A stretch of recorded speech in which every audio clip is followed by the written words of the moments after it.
సమయం అయి ఉంది. దేవుని పేరట మీకు అందరికీ వందనాలు. మరి నా కోసం అంటే మీరు సంఘంకి అందరు తెలిసిన వాళ్ళే. అయితే నేను ఈరోజు ఈ థ్యాంక్స్ గివింగ్ పెట్టుకోవడానికి ముఖ్య కారణం ఏంటంటే, కొందరికి తెలుసు, బ్రదర్స్కి మరి చెప్పాను. నేను ఈ సంవత్సరం జూన్ నెలలో నేను ట్రాన్స్ఫర్కి పెట్టుకున్నాను. ట్రాన్స్ఫర్కి పెట్టుకున్న తర్వాత ట్రాన్స్ఫర్ అయితే అయింది, కానీ అవి వివరించి చెప్పడానికి అయితే చాలా టైం పడుతుంది. కాబట్టి ట్రాన్స్ఫర్ అయినా సరే సాతానుడు అనేక విధాలుగా ఆటంకాలు కల్పించినా సరే దేవుడు గొప్పవాడు. కాబట్టి నేను జిల్లా కలెక్టర్ గారి దగ్గరే 2 సార్లు ట్రాన్స్ఫర్ కోసం ఆర్డర్ తీసుకున్నాను.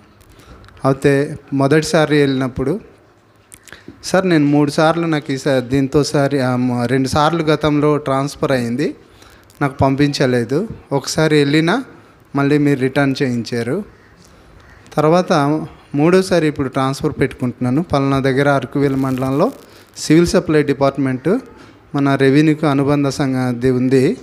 అక్కడ నేను కోరుకుంటున్నాను సార్. అక్కడ జిల్లాలో బొప్పరగూడ అంటే మనకు కొంతమందికి తెలియకపోవచ్చు, ఈ సివిల్ సప్లై స్టాకులు పెట్టుకునేది జిల్లా మొత్తానికి ఒక బొప్పరగూడ అరకువేలు మండలంలో కట్టారు.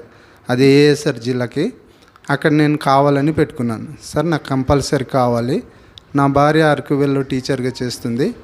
మరి నేను ఇక్కడ వచ్చి 4 సంవత్సరం 2022 నుంచి వచ్చాను. నాకు ట్రాన్స్ఫర్ అయితే కంపల్సరీ కావాలి సార్ అని నేను కోరిన మేరకు మరి కలెక్టర్ గారు నువ్వు వెళ్తావా అన్నారు. నేను వెళ్తాను సార్ అన్నాను.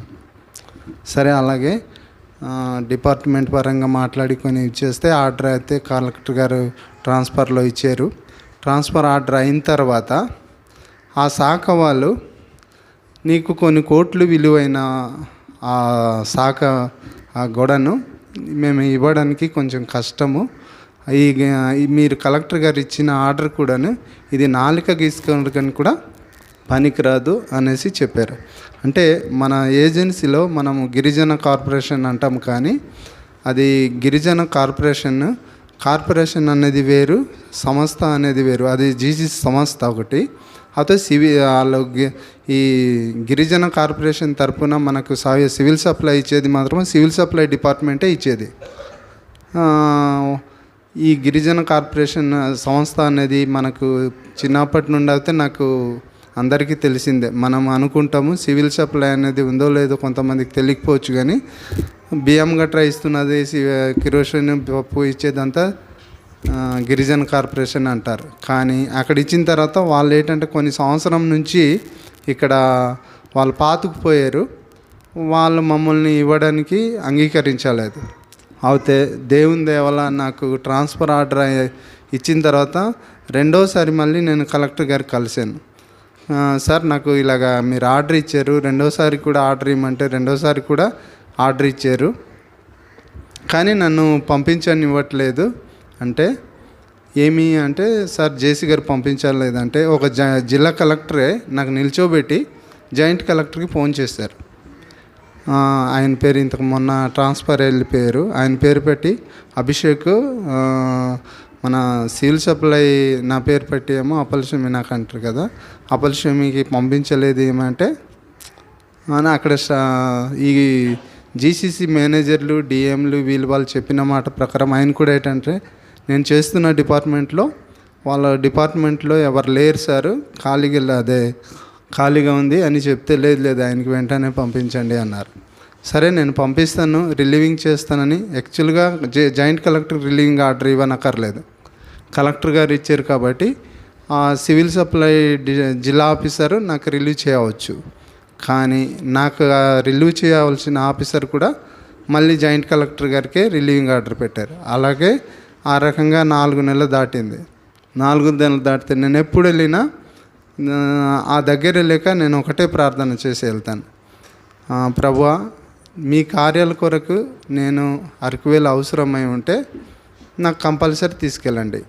నా కోసం అయితే నేను కోరట్లేదు, ఎందుకంటే నా జీవితం కోసము, నా కుటుంబం కోసము మీరు నా పట్ల చేసిన కార్యాలు చాలా గొప్పవి, కానీ నా కోసం జీవించడం కాకుండా మీ కొరకు నేను, మీ కార్యాల కొరకు నేను ఉపయోగమైన పాత్రగా ఉండాలని నేను చాలా ప్రార్థన చేశాను. దేవునికి ప్రార్థించినప్పుడు కల్లా ఆ కలెక్టర్ వాళ్ళ మనసు, అధికారుల మనసు కూడా మార్పించారు. అట్లాగే మొన్న నాకు ఆర్డర్లు సంతకాలు పెట్టిన తర్వాత కూడా నా జిల్లా ఆఫీసర్ ఏమన్నారంటే, సార్ కలెక్టర్ గారు ఆర్డర్ ఇస్తామన్నారు, జేసీ గారు ఆర్డర్ సంతకాలు పెట్టి ఇస్తామన్నారు. ఏమంటే, ఏమో అయ్యా నీ మీద అంటే ఆ సంస్థలో అంటే ఆ డిపార్ట్మెంట్లో వెళ్ళడానికి చాలా ఇబ్బందికరంగా ఉంటున్నాయి, ఏమవుతుందో తెలీదు అన్నారు.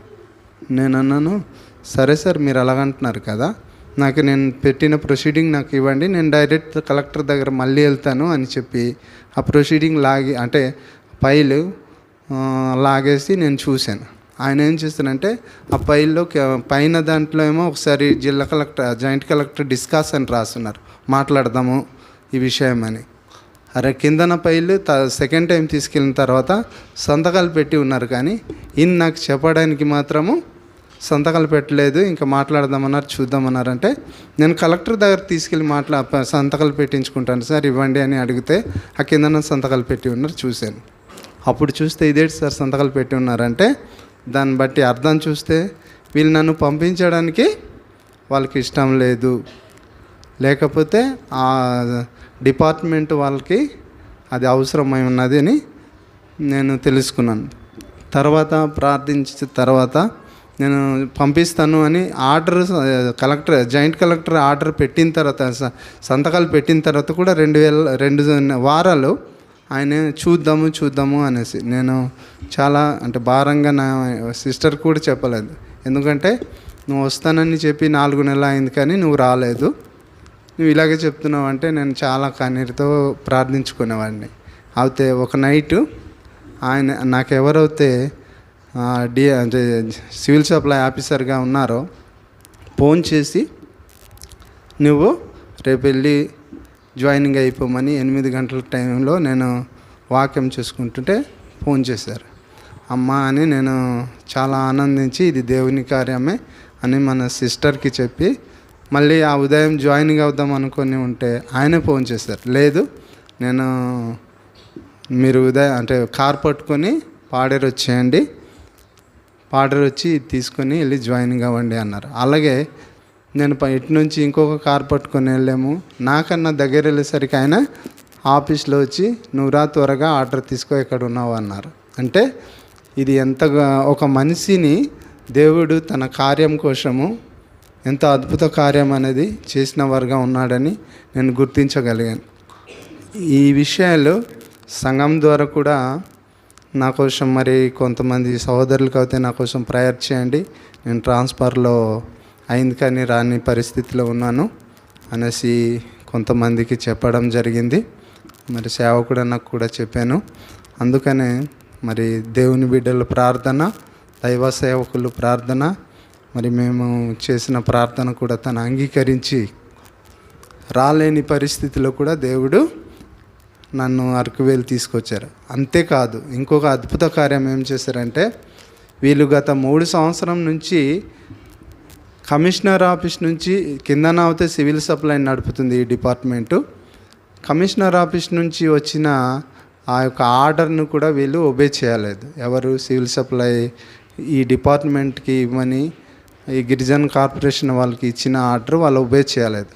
నాకు ఎప్పుడైతే నాకు ఈ ఆర్డర్ ఇచ్చారో, నాకు ఆర్డర్ ద్వారా నేనేం చేశానంటే ఎండి గారికి పంపించాను. సివిల్ సప్లై ఎండి అంటే అది స్టేట్ ఆఫీసర్, అంటే సివిల్ సప్లై ఎండి అంటున్నాను, సారీ, గిరిజన కార్పొరేషన్ ఎండి అని వాళ్ళు స్టేట్ ఆఫీసర్, ఒకరు ఐఏఎస్ ఆఫీసర్ ఉంటారు, ఆవిడికి నా ఆర్డర్ పంపించాను. తర్వాత కమిషనర్కి, సివిల్ సప్లై కమిషనర్ ఉంటారు, వాళ్ళకి పంపించాము. తర్వాత నేను ఎప్పుడైతే ఆర్డర్ పంపించానో మెయిల్ ద్వారా పంపించిన వెంటనే వాళ్ళేమో ఫోన్ చేసి సంబంధిత అధికారులకి మీరు వాళ్ళకి ఇది త్వరగా ఆర్డర్ను ఒబే చేసి వాళ్ళకి ఛార్జ్ చేయండి, వర్క్ చేయండి అని చెప్తే వీళ్ళు ఆ మాటని కూడా పట్టించుకోలేదు. అయితే స్వయాన మీరు చెప్తే నమ్ముతారు లేదు కానీ సివిల్ సప్లై కమిషనర్ వచ్చారు విజయవాడ నుండి, ఎండి మేడం గారు, ఇప్పుడు చెప్పాను కదా, గిరిజన కార్పొరేషన్ ఎండి గారు వచ్చారు.